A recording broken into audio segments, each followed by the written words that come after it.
এক নওজোয়ানকে যা বলা উচিত এক বুড়ো মানুষকে সমান বলা উচিত না।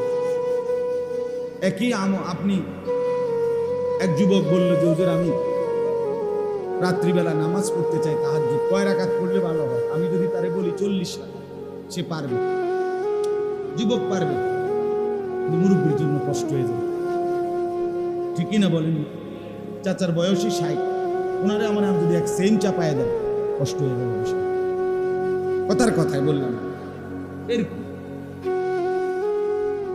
হযরত আবু বকর সিদ্দিক রাদিয়াল্লাহু তাআলা আনহু, যিনি ইসলামের প্রথম খলিফা, উনি যখন প্রথম খলিফা হয়েছেন তখন সাহাবীদের সিদ্ধান্ত হয়েছে যে কোরআন শরীফ, কোরআনুল কারীম, পুরা কোরআন নবীজি সাল্লাল্লাহু আলাইহি সাল্লামের জামানায়, নবীজির 23 বছরে কোরআন শরীফের প্রত্যেক আয়াত অক্ষর লেখা হয়েছে, নবীজি লেখাইছেন কাউকে না কাউকে দিয়ে।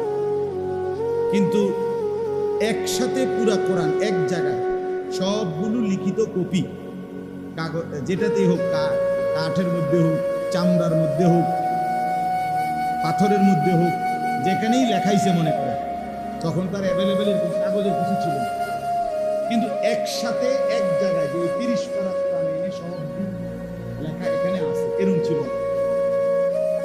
ও সাহাবীদের কাছেই কারো কাছে 2 আয়াত, কারো কাছে 10 আয়াত, কারো কাছে 1 সূরা, তার কাছে যেদ্দুর পারছে ছিল। বুঝছেন? নবীজির জামানা পর্যন্ত ছিল এরকম। নবীজি সাল্লাল্লাহু আলাইহি সাল্লামের ইন্তেকালের পরে প্রথম খলিফা আবু বকর সিদ্দিক রাদিয়াল্লাহু তাআলা আনহুর জামানায় সিদ্ধান্ত হয়েছে যে এই লক্ষ লক্ষ সাহাবী সকলের কাছ থেকে যার কাছে লিখিত যা আছে সব একত্র করে, প্রত্যেকটা যাচাই বাছাই করে, আবার একাধিক জনের মুখস্থর সাথে মিলাইয়া পূর্ণ পরীক্ষা নিরীক্ষা করে পুরা কোরআন একসাথ করা হয়।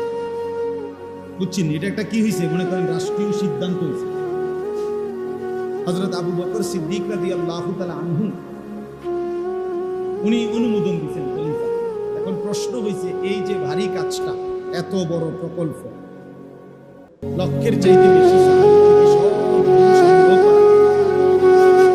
সবগুলোকে যাচাই বাছাই করা, আবার এগুলোকে আপনার একত্রিত করা অনেক বড় কাজ, ছোটখাটো একটা কাজ। একটা রোড স্যাংশন হইলে এইটা আপনার কন্ট্রাক্টর পর্যন্ত কাজ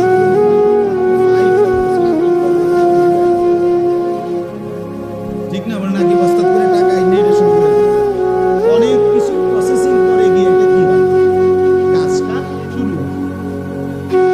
এখন সাহাবায়ে কেরামের মধ্যে এই মাশওয়ারায় সিদ্ধান্ত হচ্ছিল যে এই কাজটা কে করবে, মেইন দায়িত্বটা কার, এই কোরআন সংকলনের কাজটা কে করবে।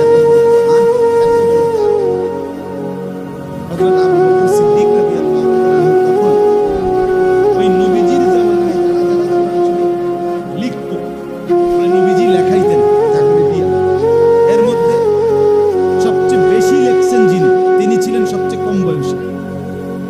লেখছেন হযরত যায়েদ ইবনে সাবিত রাদিয়াল্লাহু তাআলা আনহু। মাত্র 13 বছর বয়সে নবী সাল্লাল্লাহু আলাইহি সাল্লামের কাছে থাকতেন উনি, আর যখনই কোরআন নাযিল হতো তিনি আল্লাহর নবী সাল্লাল্লাহু আলাইহি সাল্লাম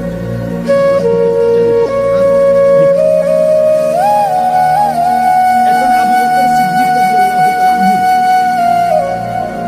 যখন খেলাফত, এই সময় আয়েশা ওনার বয়স 16, ওই ছোট মেয়ে। তো হযরত আবু বকর সিদ্দিক রাদিয়াল্লাহু তাআলা আনহু সাহাবীদের সাথে, বড় বড় সাহাবীর সাথে,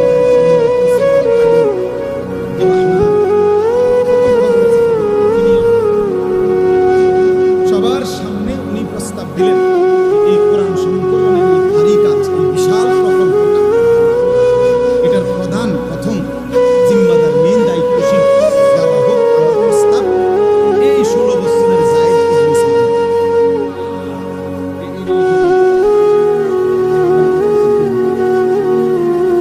সবাই বললেন জি, আপনি তাহলে জিজ্ঞেস করেন পারবে কি। তো ওনারা ডাক দিয়ে আইনা বসাইয়া হযরত আবু বকর সিদ্দিক রাদিয়াল্লাহু তাআলা আনহু জিজ্ঞেস করলেন, যায়েদ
যদি সাজায়া যারা নিজে